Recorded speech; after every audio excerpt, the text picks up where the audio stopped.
Donc bienvenue à cette troisième vidéo de formation sur l'ajout de mots-clés et d'annonces dans votre campagne quand vous êtes photographe.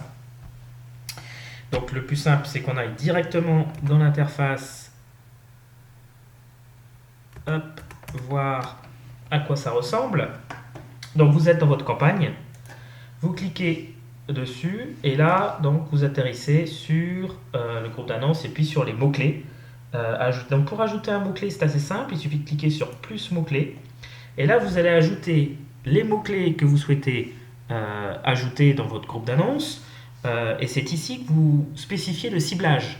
Donc vous vous rappelez le ciblage exact.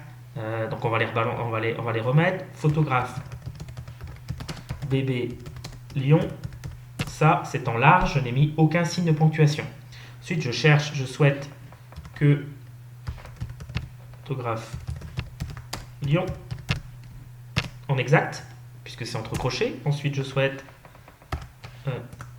photographe bébé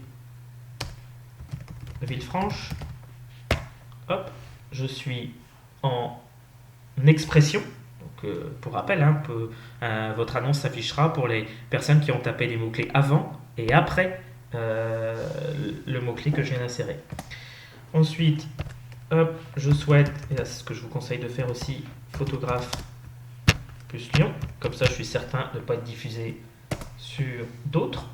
Et puis, c'est ici aussi où on peut ajouter, par exemple, moins Marseille, un mot-clé négatif, donc, ou moins mariage plutôt. Hop, voilà, je fais enregistrer.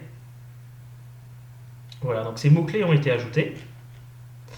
Et en mots-clés à exclure, on voit qu'il y a mariage. Donc les mots-clés à exclure peuvent être ajoutés au niveau du groupe d'annonces ou au niveau de la campagne. Donc vous pouvez vraiment cibler de façon précise. Et si vous êtes sûr que vous ne faites vraiment pas de mariage, je vous conseille de le mettre au niveau de la campagne. Ce qui veut dire que tous les groupes d'annonces que vous créez, votre annonce ne sera jamais diffusée à partir du moment où un internaute a tapé le mot mariage. Donc voilà pour l'ajout de mots-clés, c'est assez simple.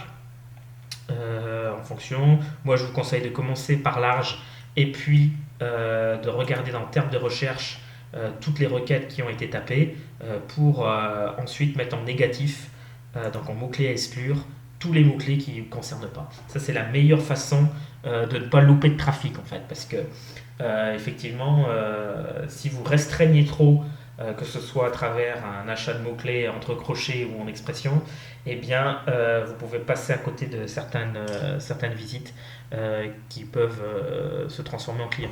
Donc, le mieux, c'est d'aller en large et derrière d'ajouter des mots-clés en exclure en allant voir tous les jours. Ça, c'est la meilleure façon de procéder, sachant qu'au bout d'un moment, vous n'aurez plus de nouveaux mots-clés à ajouter à exclure. Donc, ce travail, il est dur au début, puis après, ça tourne tout seul. Donc ça, c'est pour l'ajout de mots-clés. Ensuite, pour l'ajout d'annonces, vous êtes dans l'onglet Annonces au sein d'un groupe d'annonces, et donc, vous cliquez sur le bouton rouge Annonces, tout simplement, annonce textuelle. Et là, il vous remet par définition la première annonce, et vous pouvez la modifier comme vous souhaitez pour que vous puissiez avoir donc vos 3 annonces, ce que je vous conseille, même si ce n'est pas bien évidemment une obligation. Donc voilà, on a vu l'ajout de mots-clés et d'annonces sur Google AdWords. C'est assez simple, il faut être dans un groupe d'annonces. Et puis on a vu aussi comment vous rentrez vos critères de ciblage, expression, exact, plus, négatif, de façon à cibler comme vous le souhaitez vos mots-clés. Voilà, n'hésitez pas si vous avez la moindre question, on se retrouve après pour la suite.